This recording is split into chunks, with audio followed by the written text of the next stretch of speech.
Hello, everybody, and welcome to the first episode of the Park or Yard Orioles podcast. Now, if you don't understand that name, the Orioles Stadium has two names. Well, it has one name, but that name is Oriole Park at Camden Yards.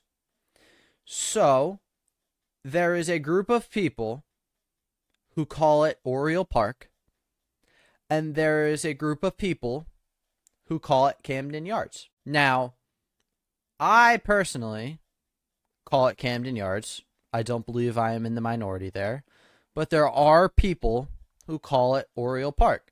So if you are one of those people, you can comment if you're watching on YouTube or tweet at me. Parker Yard Podcast, and I would love to kind of gather that data to see how many people are wrong. Sorry, that was rude. We have a lot to talk about today, but before we begin, as many of you will know, we are kind of in the middle of a series right now. We're in Toronto. We play the third game tonight. Don't expect episodes like this. I'm just trying to get this started. I want to get the first episode out, but from here on out, episodes will always be at the end of a series. So we're not going to go like weekly or anything. It's going to be a little more consistent than that, or not necessarily consistent, but more often than that. Because I feel like talking about and recapping a series is a lot easier than trying to go through everything that happened in a week, because sometimes there can be like three series in a week, right? So I feel like it's easier to just do it at the end of every series. We can go kind of through game by game, see what happened, stuff like that. I feel like that's a better option than, like I said, going like weekly or anything like that. I'd also like to make it known that this is not going to be my only podcast. I am going to do a weekly podcast that covers the entire MLB, or is at least going to trying to talk about like every team, everything like that. First episode will be recorded today. I don't know if it'll be posted. This is definitely going to be posted today, August 8th. One way or another, I'm going to try to get this out.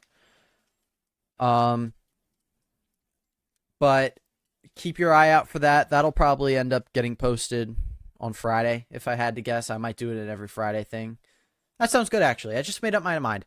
Every Friday, Play at the Plate podcast. There you go. I'll tag them in like my Twitter bio. I'll tag them and put a link in the description of this on YouTube. And if you're an audio listener, just type in Play at the Plate on whatever you use to listen to this, and you'll be able to find me. All right? Perfect. Let's start talking Orioles. The first thing we are going to discuss is the thing that every baseball podcast in America should be discussing first, and that is Jackson Holliday. Jackson Holliday has arrived, and he is better than I think any of us could really have hoped for. Now, before I start discussing the stats and everything like that, Mike Elias made a comment before the trade deadline that instead of going for like huge name bats or anything like that, he would be wanting to rely on Kobe Mayo and Jackson Holliday down the stretch, which at the time I was kind of worried about, just because Mayo hadn't played in the big leagues up until that point, and Jackson did play but wasn't very good. So it worried me a little bit, but now that we've seen Jackson come up, all my worry has just magically vanished. Because since Jackson got recalled, he has hit 375 with 4 home runs, 10 RBIs, and a 917 slugging percentage. Now, obviously, 917 slugging isn't very sustainable, but that could very easily translate to 550 slugging, 600 slugging, even, which is absolutely elite and will do more than enough to help us out down the stretch, which is exactly what Mike Elias wanted. And what helps even more, him being a lefty bat, because I mean righties just come to Camden Yards to die now, and it's kind of sad.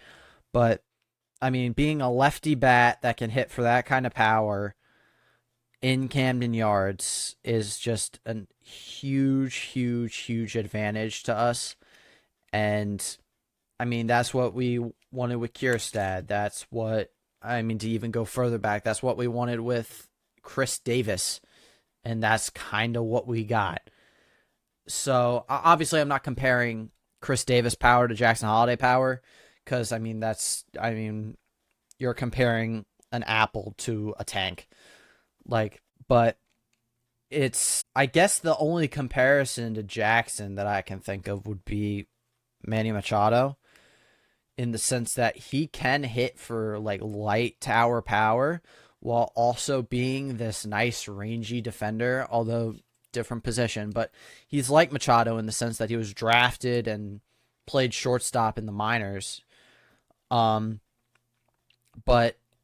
I think that Jackson has the potential to be a better average hitter than that, while still maintaining that like 550 slug. And I think that's just super valuable coming down the stretch. And obviously he had a rough cup of coffee in like late April. I think it was like maybe mid to late April. But obviously nobody thought that was indicative of the player he is. And I think that this is closer to that, even though these stats are blown up. So Jackson Holliday is an absolute beast. I am so glad to call him an Oriole. Such a cool player to have. And such a cool player to add to an already stacked Orioles lineup. Like, we have a ton of like lefty capable bats, whether they be switch hitters or just like a full lefty bat. Like, we have Kowser, we have Santander, we have Gunnar, we have Adley. Like, the list can go on and on. We have Ryan O'Hearn. Like, the list goes on, and to have somebody who can just keep that line going is just super valuable, and I'm very, very happy about how he has performed. Now, what I will say, this is less about Jackson and more about the team as a whole. We seem to have a problem with getting behind in counts.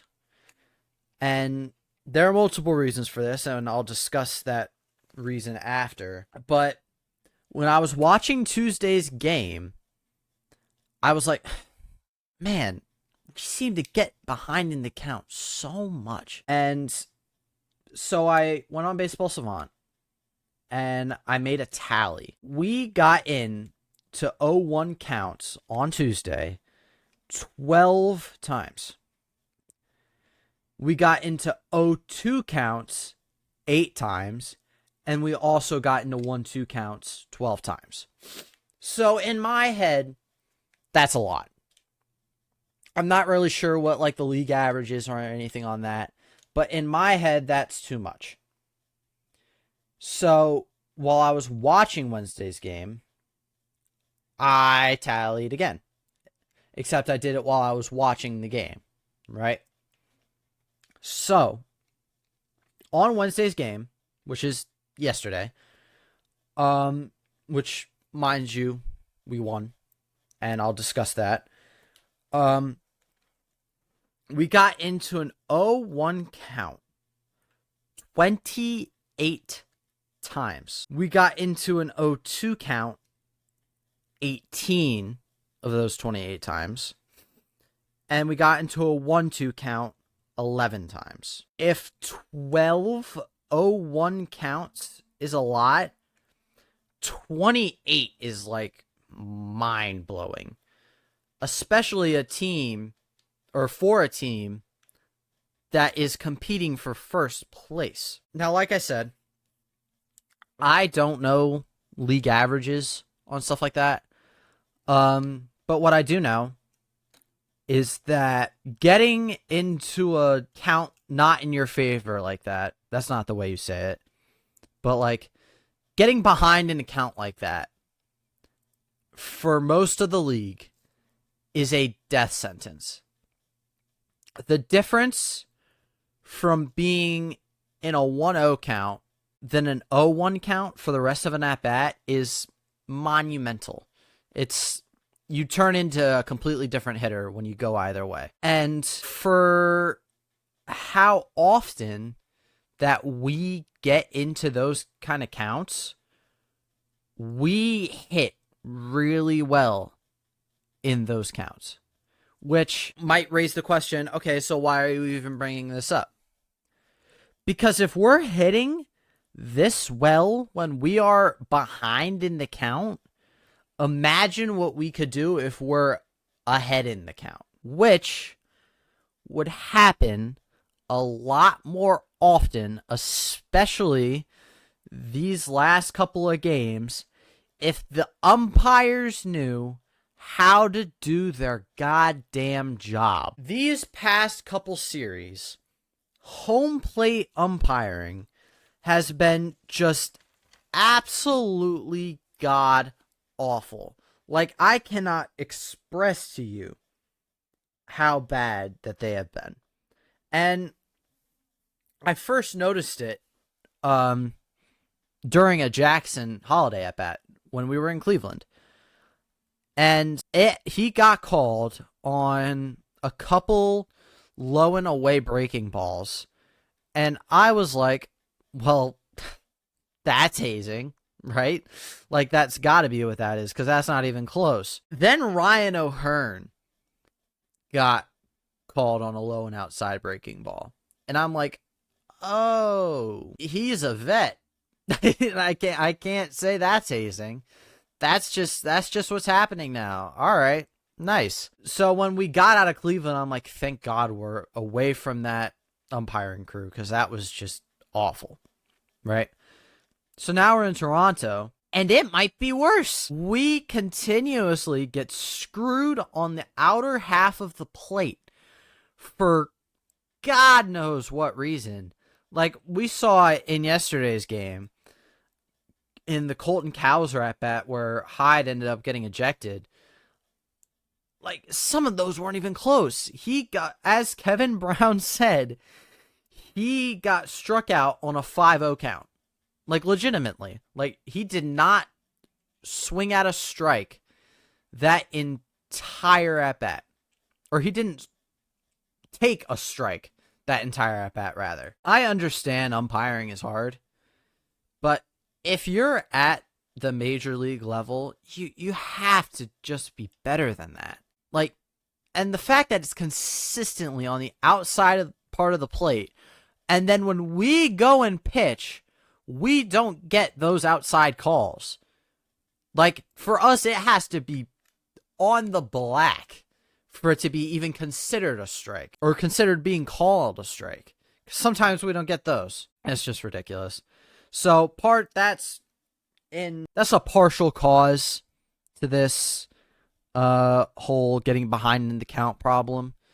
But I think that there are times where we are just taking pitches that I'm not sure what we were looking for. But it's not the end of the world. We'll like I said, we hit so well in those counts to where it hasn't really came back to bite us yet.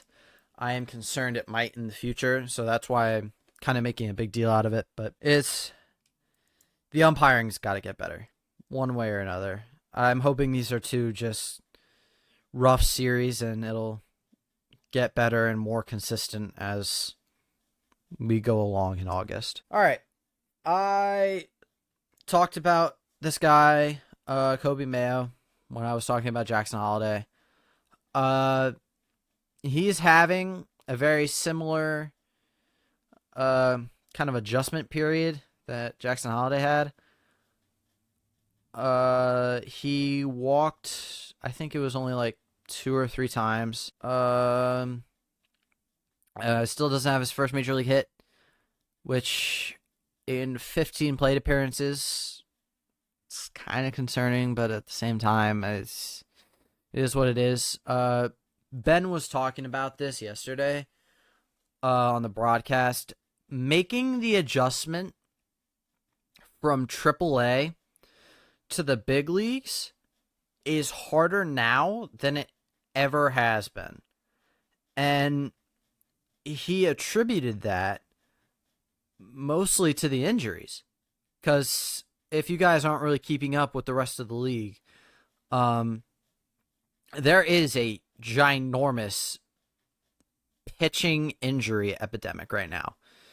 And it's been happening the whole year. I mean, we saw it ourselves with Bradish and Means, who had already been dealing with elbow issues. Like, Means had Tommy John surgery already at that point, and he's getting, I don't think it's Tommy John surgery, but it's still another like reconstructive surgery on his elbow.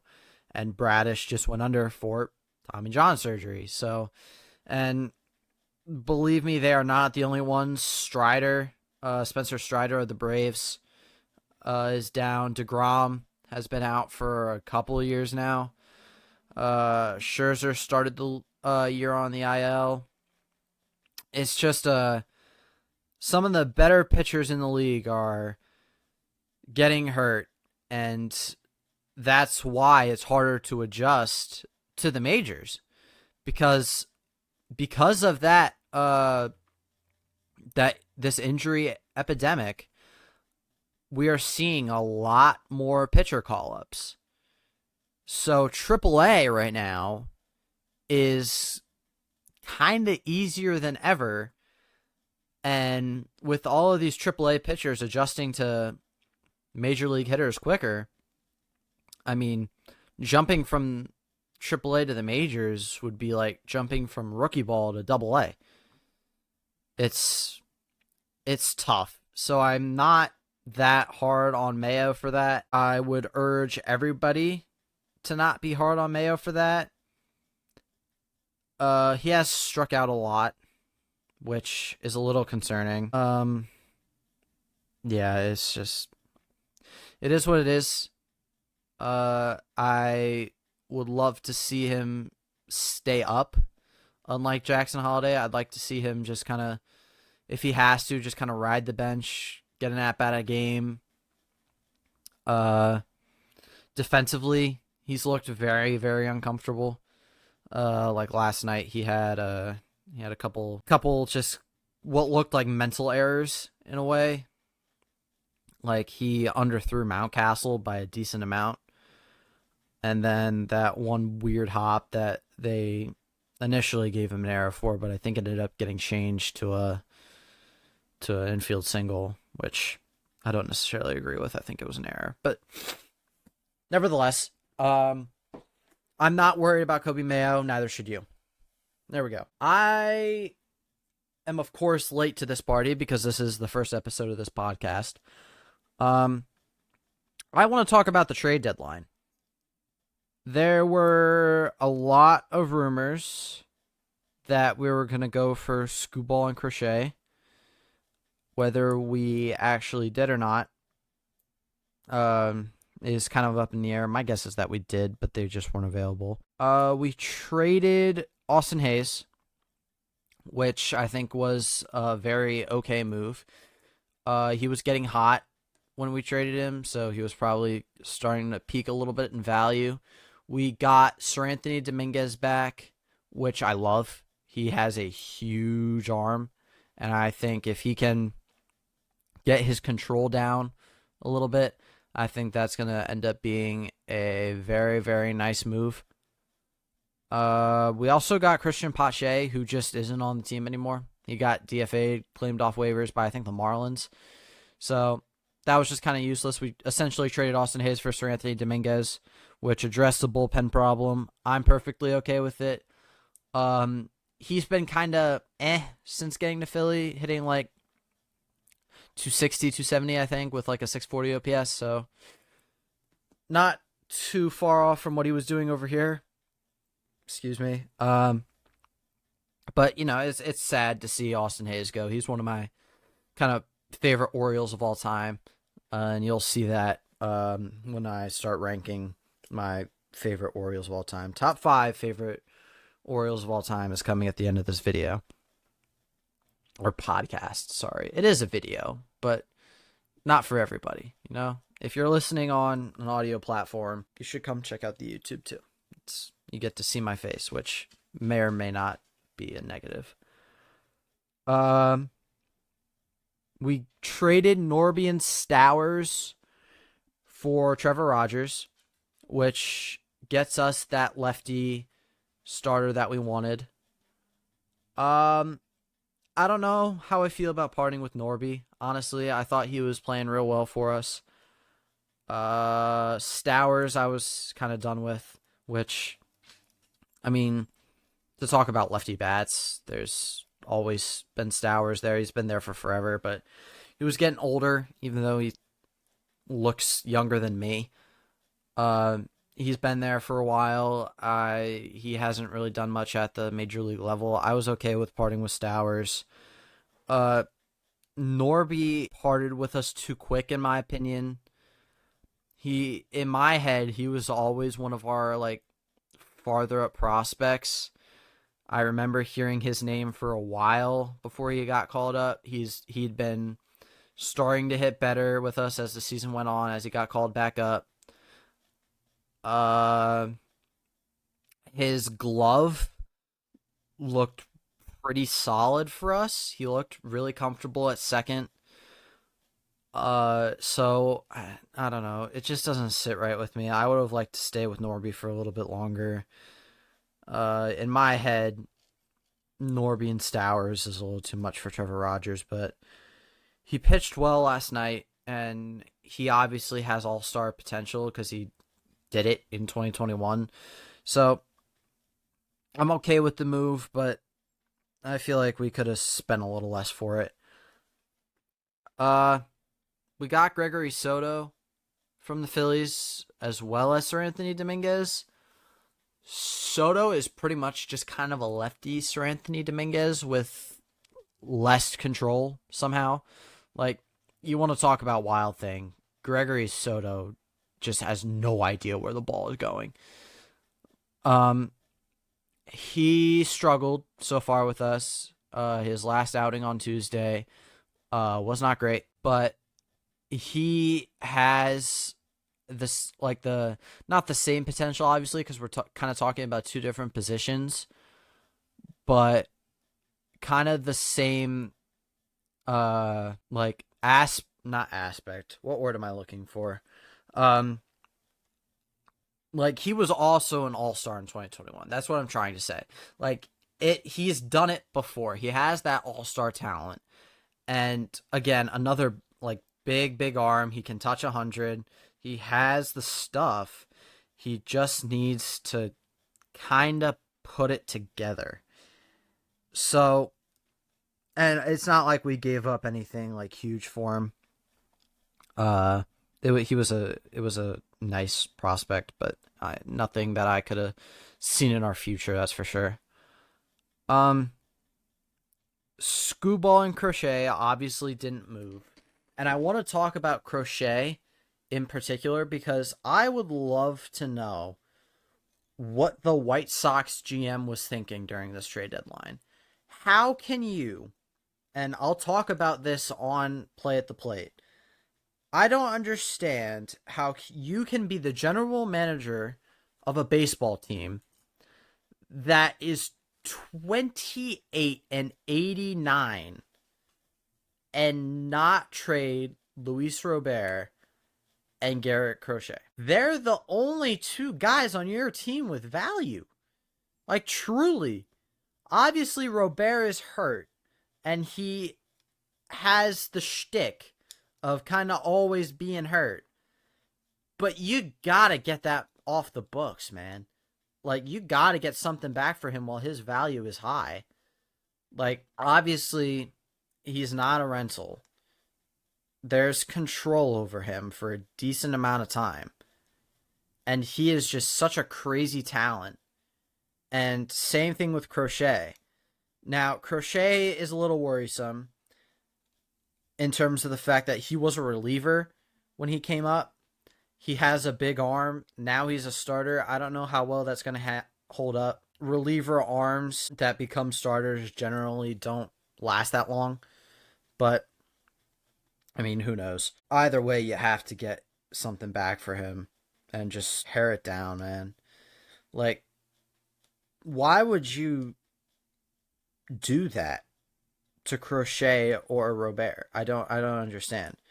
And knowing that they could have gotten Norby and Stowers, I mean, those are major league ready players that have a good upside that you could have gotten back for Crochet. So I don't know. It's a weird situation over there in Southside. We didn't get Crochet. We didn't get Scooball. I didn't really expect to get Scooball, honestly, because the Tigers are in a much better situation where they can kind of build around him. We did get Zach Eflin. Zach Eflin's a nice arm. He's kind of killed us on the Rays. Like, he's pitched real well against us, so it makes sense why we got him. In his first couple outings, he's been environment. I'm not really holding it against him. I think he can be really good for us down the stretch. Good moves. The next move I want to talk about more in depth is Eloy Jimenez, who has just done nothing but absolutely rake for us, but not rake in the way that I kind of thought he would. For some reason, I hadn't really deep dived into his stats until we got him. Eloy burns worms, man. Like, he hits the ball on the ground so much. And as I talk about not having looked at his like Baseball Savant page or anything, I did this morning. His average launch angle this year is 2.3. The league average launch angle this year is 12.3. And I'll say this, I don't think any of his hits have been under 100 miles an hour exit velo. Imagine what he could do if he gets some loft on that. Like, the power numbers are going to go way, way up. And that's, like, getting that kind of production out of a righty would be so, so nice. As much as I talked about the lefties earlier in the podcast, that kind of production out of a righty is just so, so valuable. Because, I mean, we don't have many righty bats besides Jordan Westberg, who's hurt, and Ryan Mountcastle that can really produce for us. And getting that guy who can just smack around some lefties, that's really, really valuable. And while he's done that, in a sense, he's gotten some really nice clutch hits for us, but I'd love to see him when he hits the ball in the air, because that's just going to be a smoke show, and I'm going to be all here for it. So I kind of covered everything that I wanted to cover in a faster time than I covered it in the first take of this, so that's good. So now what I'm going to do is I'm going to rank my top favorite Orioles of all time, just so you guys can kind of get to know me better and my perspective as an Orioles fan. I'm younger than most. I'll say that. But I've pretty much watched this team religiously since I was 4 years old. So I'm a huge early 2010s Orioles guy. So, and I mean, to start my list with that, we have Brett Phillips. Brett Phillips was an Oriole for probably a grand total of 20 games. Probably 20 games in 2022, I believe, or 2023. I can't remember. I think it was 2022. And he was awful. He was terrible. He was a bad baseball player for the Orioles. But he brought a personality to his game that I just absolutely fell in love with. I had known about him. I liked him even when he was on like the Rays, like back when he was, kind of hitting. And by kind of hitting, I mean getting that one hit in the World Series that everybody remembers. But I mean, he's one of those guys you can tell just loves the game. And I really, really admire that. And just the way he like carried himself on the field, it was a joy to watch, truly. Like there aren't many memorable moments that I can really talk about with him as an Oriole, but when he was on the Rays, we were playing them, and that's when Jorge Lopez was an Oriole. Shout out to him; he's been in the news recently. I don't know exactly how they know each other. I feel like they both might have been in the Royals system, and that's how they know each other. But Jorge let a fastball go, and I guess it just kind of slipped, and he drilled Phillips in the back, and they both just started laughing, and that just has always stuck out to me. For whatever reason, I can't really give you a good reason why, but I loved that moment, and it kind of really showed Phillips' enjoyment for the game to me. I don't really know if that makes sense, but it watching Brandon Phillips play, especially when he used to go into pitch, which is ironic now because he is now signed as a pitcher in the Yankees minor league system, which I think is just hilarious. But watching him pitch for like the Rays was just like so funny.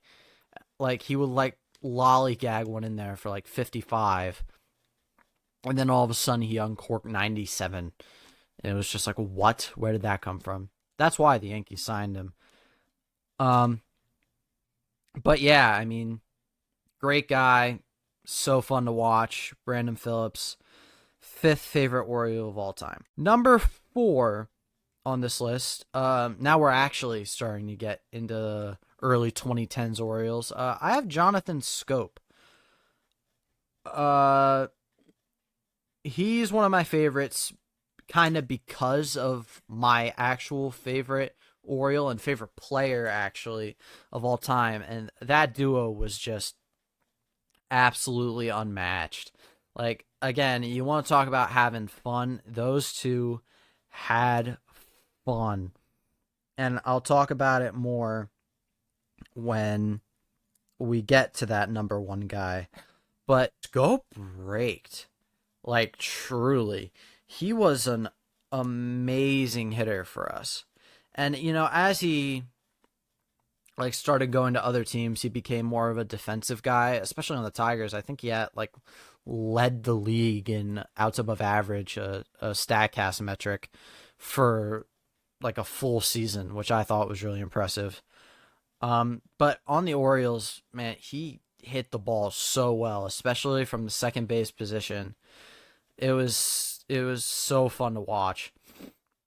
Huge part of those early 2010s teams when we made the playoffs, especially 2014. I mean, Just an absolute joy to watch play. So he's in my number 4 for sure.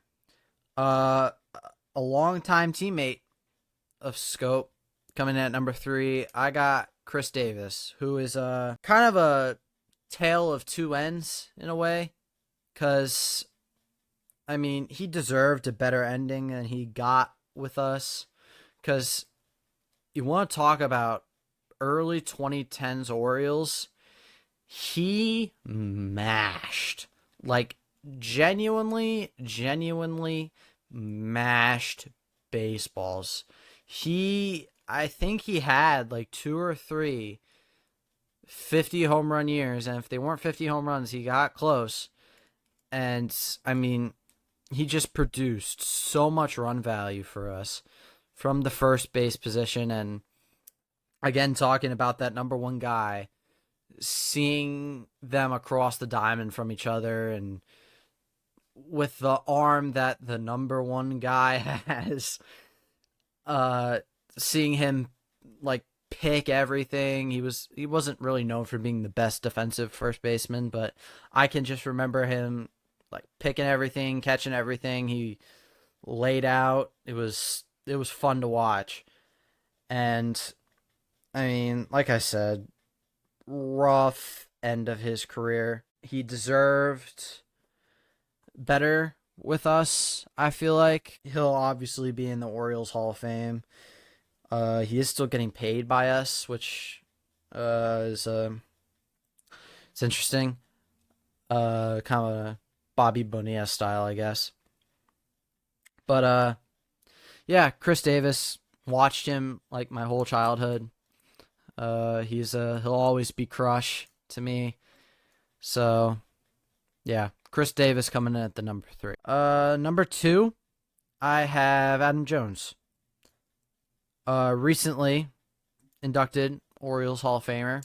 Absolutely deserves it. He, again, early 2010 Orioles. I mean, he raked. He didn't walk, but he raked. Again, we talk about personality here. The pies were just so entertaining. Like, we saw it when he came back as Mr. Splash. Like, he pied that one fan in the face. That brought me back to when he pied a pan in the face. Pied a pan? Pied a pan. Pied a pan? Peter Pan? Whatever. Back to when he pied a fan in the face, like, after, like, a game that he played in. And it was just the funniest thing ever. I remember, like, rewatching that, like, over and over again when it got posted to YouTube. It was so funny. I loved it. And every time there was like a post-game interview with anybody, we kind of expected the pie in the face. And I can't remember why he stopped. I mean, he was probably told to, but I mean, that was just so much fun. And the intensity he played with, like, especially like on like defensively, he was a great defensive outfielder. Like, he was awesome. One of those guys that isn't technically a lifer, but like in my head, he's a lifer. Because, I mean, he had his time in Arizona. He had his time in Seattle. He had his time in Japan. But in my head, and I'm pretty sure everybody else's head as well, he is an Oriole for life. And that's how I always like to remember him. So Adam Jones, my second favorite Oriole of all time. I've been alluding to this guy the entire time I've been rattling off this list. The number 1 favorite Oriole. Why did I say the? My number 1 favorite Oriole is Manny Machado. And I will tell you why. Little 9-year-old Leo went to an Orioles game with his dad. It was just, to me, it was just a normal baseball game. I loved going to baseball games. I was ecstatic.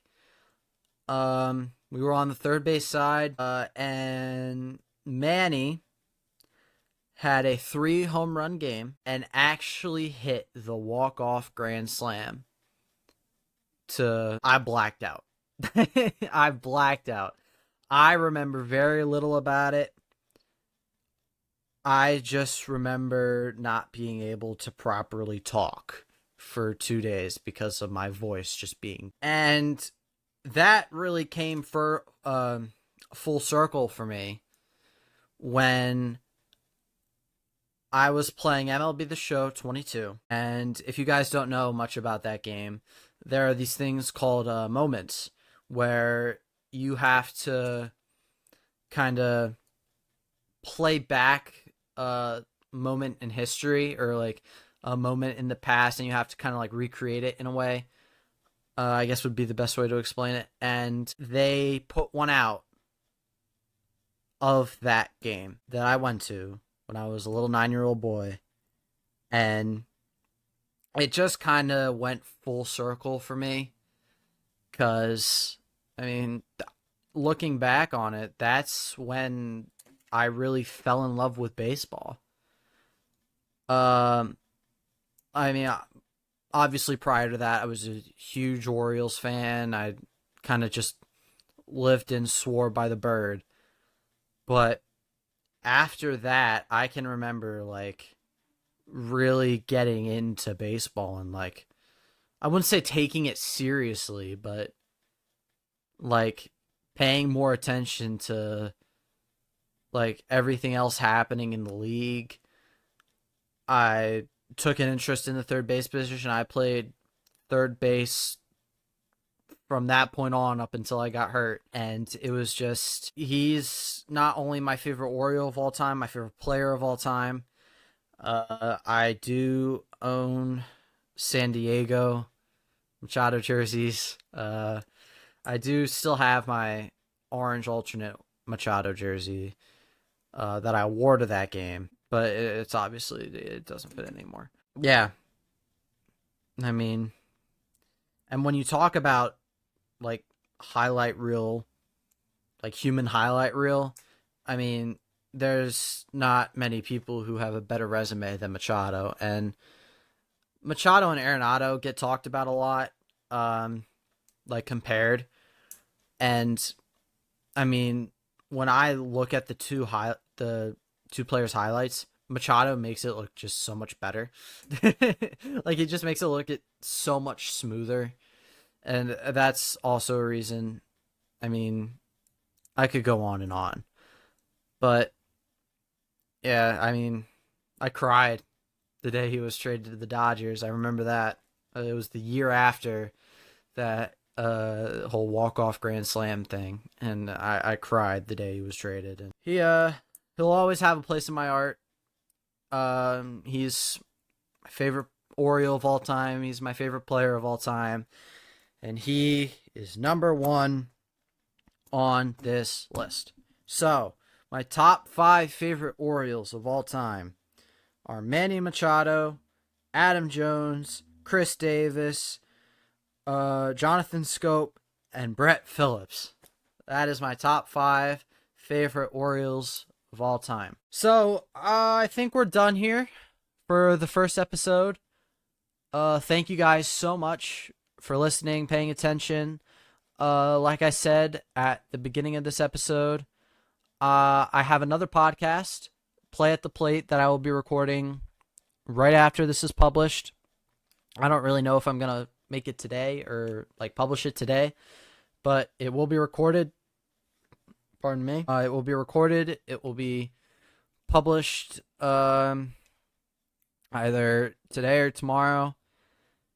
And I can't wait to start talking a lot more Orioles on here because I might seem a little nervous, and I am. It's not really easy to get in front of here and talk like this, but hopefully I get better at it. I'll take all your feedback in the comments and on Twitter or on anything else. I kind of want to make sure that I can go somewhere with this, and I want all the feedback that I can get. So thank you guys for listening, and I will talk to you after the next series ends. Thank you very much.